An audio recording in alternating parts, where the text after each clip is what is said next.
Hey guys, welcome back to the channel. So today I'm doing a hot take. I'm gonna actually be doing quite a few of these going forward. So everything going forward, it's going to be a lot more racing related content, whether it's, behind the scenes stuff of my Women in Motorsports podcast, Race Wife Unfiltered, or if it's going to be me talking about motorsports marketing, because I'm also a motorsports marketing strategist, and just about women in motorsports in general, or like when we go racing, doing vlogs about that. Like, I just want to make it more racing related, since obviously I am a race wife.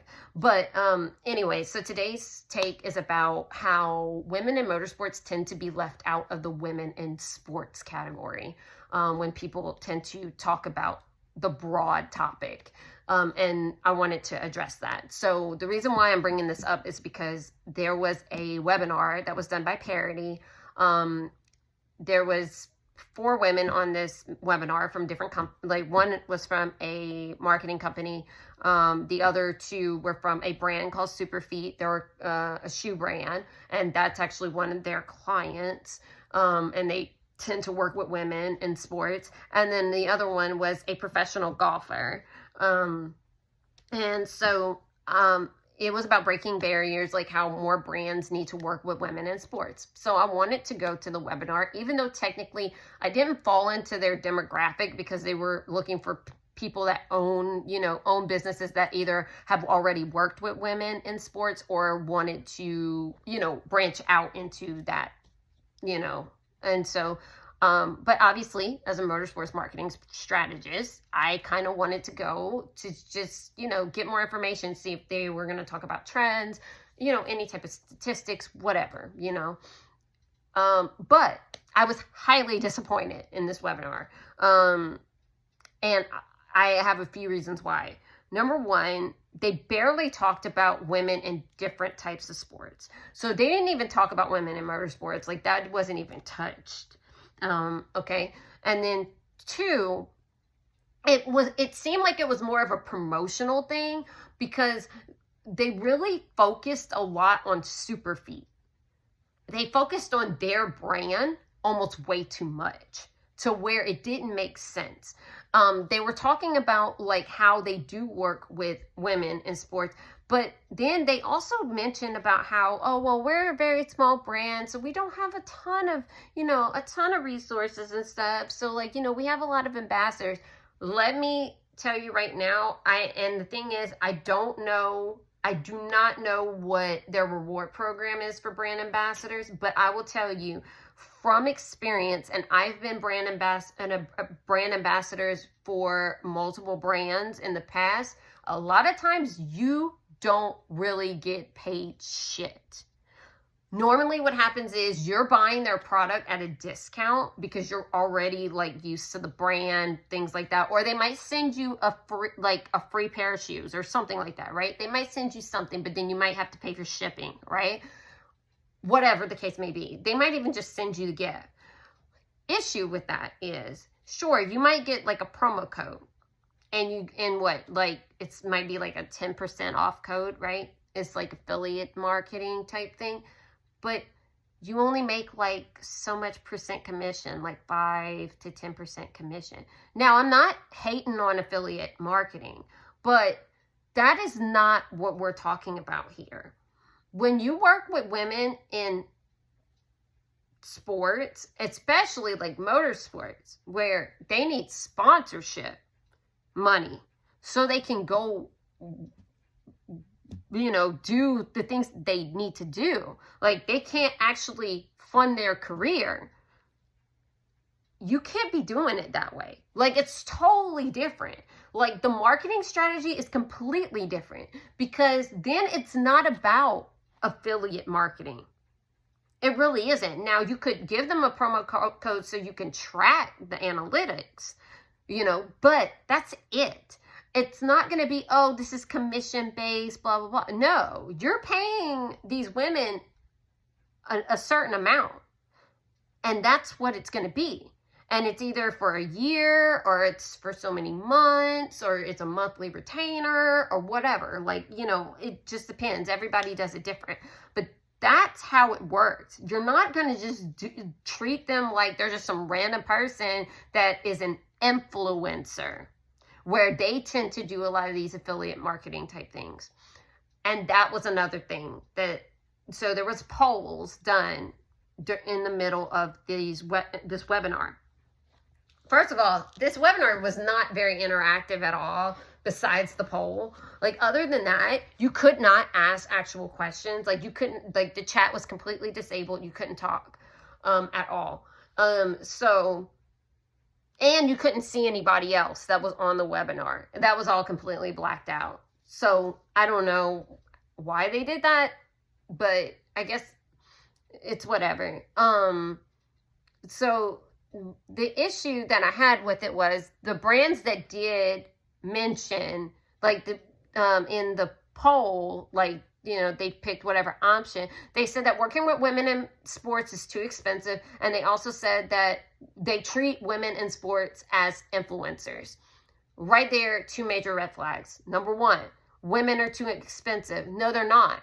To be honest, most women in sports undercut their prices by a lot compared to the men in the same sport, because of the fact that they struggle to get funding so much that they almost feel like their prices are too much. But that's not what it is. A lot of it is that a lot of brands don't find the value in the women, and they only want to support the men in the sport. And that is also why these sports have always been male dominated, is because a lot of brands do not want to fund women in these sports, which is horrible, because especially in motorsports, okay, there is nothing physically keeping women and men being on the same level.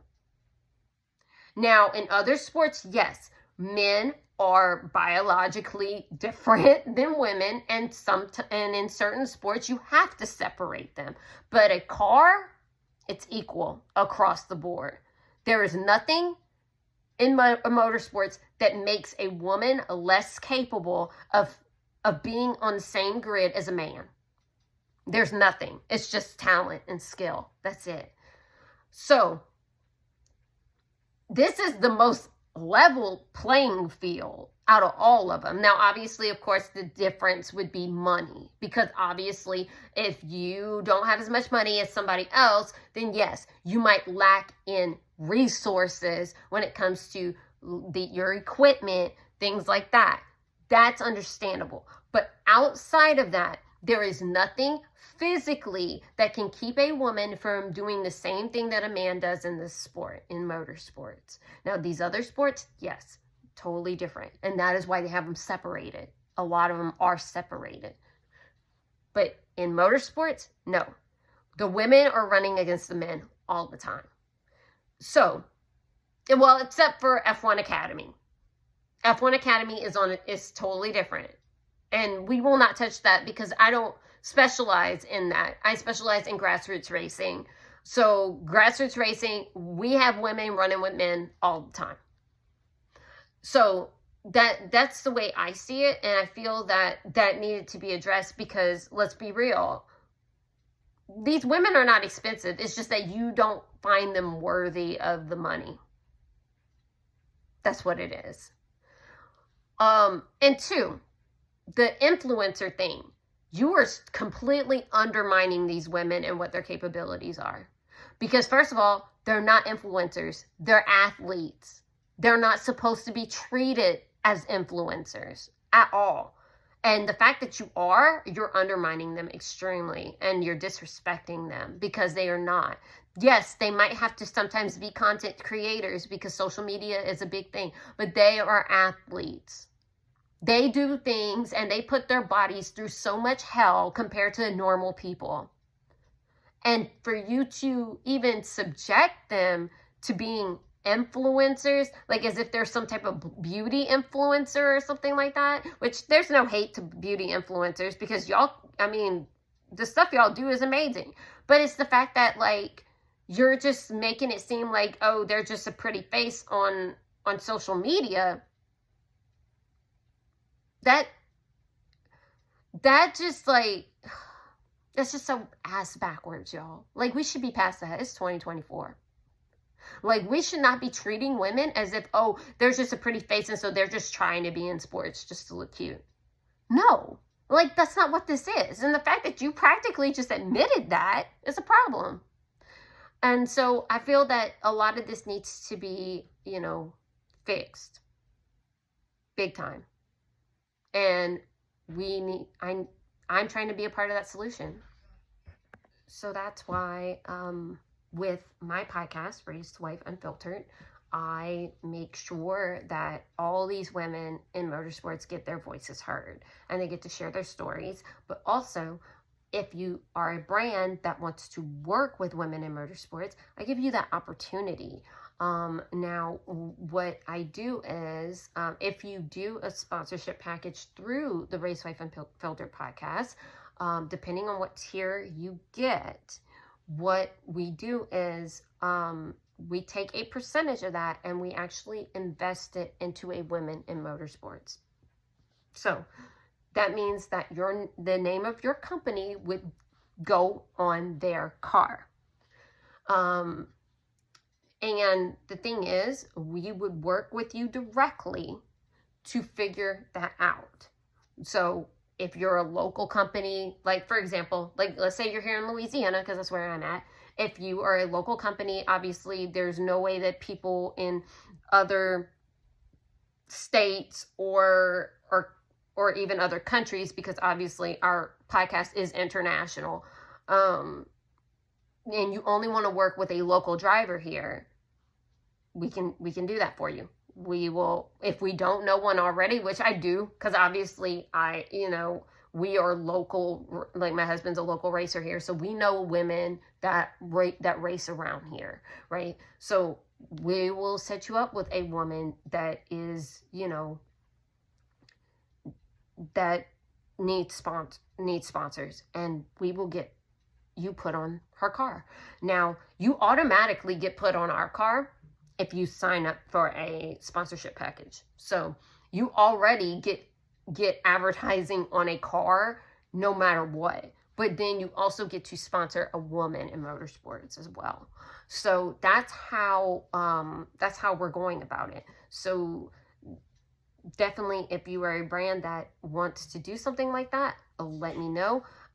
If you are not sure how to go about this, like you're just kind of like, I have no idea, like, but I want to have, this type of campaign, but you don't know what to pick, reach out to me. I will gladly jump on a call with you, and we will discuss it and see what's best for you.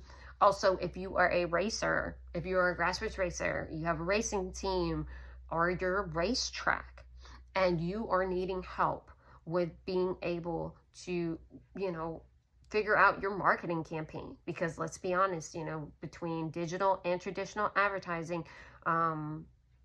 there's a lot going on, and sometimes a lot of people don't know what to do. And especially if you're a racer, you're wanting to get sponsors, but you have to have stuff in place. You have to have a sponsorship deck. You've got to know how to go about finding sponsors and pitching yourself.